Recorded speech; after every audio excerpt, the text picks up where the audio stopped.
మరి ఆయన ఆయన ఆయన ఏమన్నారు?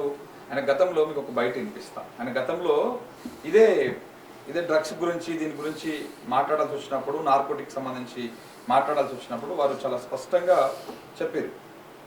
వారు చాలా స్పష్టంగా ఒక బయట మీకు వినిపిస్తాను.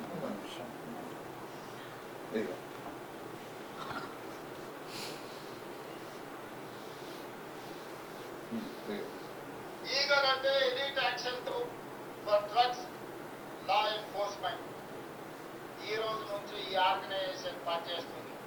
ఈ గద్ద మీరు ఎక్కడ గంజాయి పండించినా కనిపెడుతుంది. ఇవాళ మీరు ఈ గద్ద అడవిలో దీనికి స్పెషల్ ట్రైనింగ్ ఇవ్వబోతున్నాం.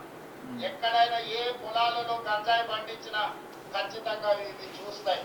తెలంగాణలో ఉండే 1,50,00,000 ఎకరాల వ్యవసాయ భూముల్లో ఎక్కడైనా గంజాయి మొక్క మొలిస్తే కూడా ఈ డిపార్ట్మెంట్ గుర్తుపడుతుంది. ఈ సరిహద్దులో డ్రగ్స్ ఎవరైనా తీసుకురావాలన్న ప్రభుత్వం వీటన్నిటిని కూడా నిశ్చితంగా గమనిస్తుంది. అందుకే ఆయన ఏమన్నాడు?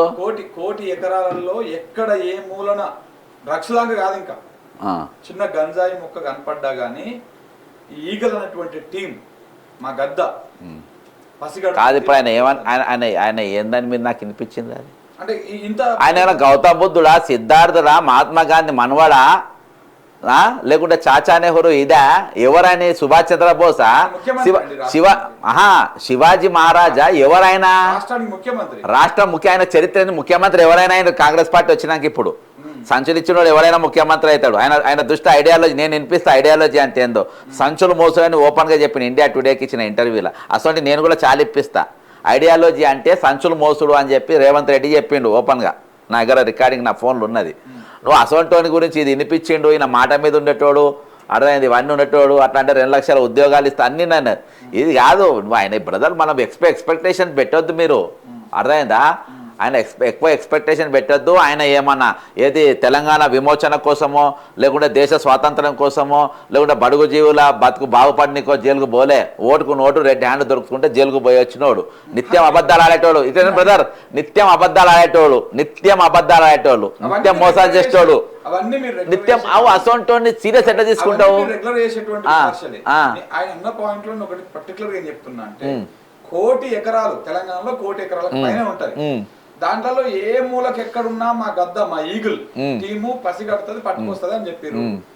ఇక్కడే హైదరాబాద్ పక్కనే కదా, ఇక్కడ మీరు చెప్పి 20 కిలోమీటర్ దూరం. నిన్న మొన్న కొన్ని టీవీలలో ఆ గద్దల గురించి ఇచ్చుకున్నారు. గద్దలు మహారాష్ట్ర పోలీసు వాళ్ళు పోయి పట్టుకున్నారు అని.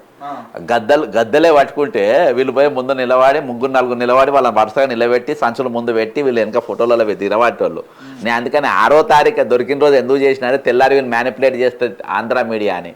తెలంగాణ పోలీసుకు దానికి సంబంధమే లేదు, తెలంగాణ హోంమంత్రికి సంబంధమే లేదు.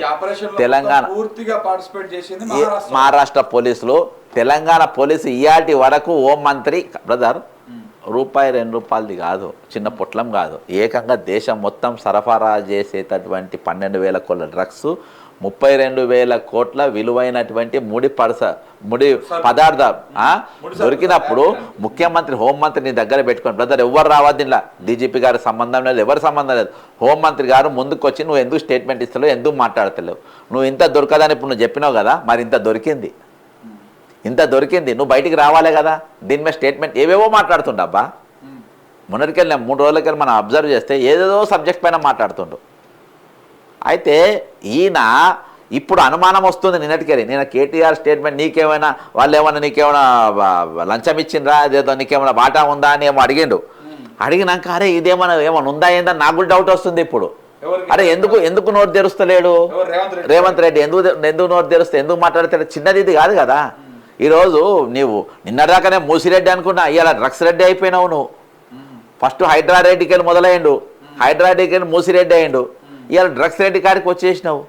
అర్థమైందా? నువ్వు నోరే తెరుస్తలేవు, నువ్వు మాట్లాడతలేవు. అరే నువ్వు వైస్ ఛాలెంజ్ ఇస్తున్నావు భయ్, నువ్వు మామూలు మనిషి కాదు. ఇప్పుడు నువ్వు చెప్పినట్టు ఒక గంజాయి మొక్క దొరికిననే వదలనన్నావు, గద్దలు రాబందులను పట్టుకొని వచ్చినా అని చెప్పినావు. గద్దలు రాబందులే ఈరోజు కావాలి కాస్తున్నాయా అని అనుమానం వస్తుంది. నీ ఇంటికాంచెలు 20 కిలోమీటర్ దూరంలో ఈరోజు గాంజా దొరుకుతుంది. గాంజా కాదు, ఇక డ్రగ్సే దొరుకుతుంది. నీకు తెలియకుండా మహారాష్ట్ర పోలీసు వాళ్ళు వచ్చి పట్టుకున్నారు. ఇక్కడ ఏకంగా ఒక కర్మాగారమే మొదలైపోయింది. దేశం మొత్తం ఒక దేశం వరకే సరఫరా చేస్తురా, లేకుంటే విదేశాలకు కూడా సరఫరా అవుతుందా? ఇలా పంజాబ్లో అత్యధికమైన డ్రగ్స్ పంజాబ్ అంటావు, కానీ ఇలా తెల్లాలేసే నీ దగ్గరనే ఇక్కడ ఉత్పత్తి అవుతా ఉంది.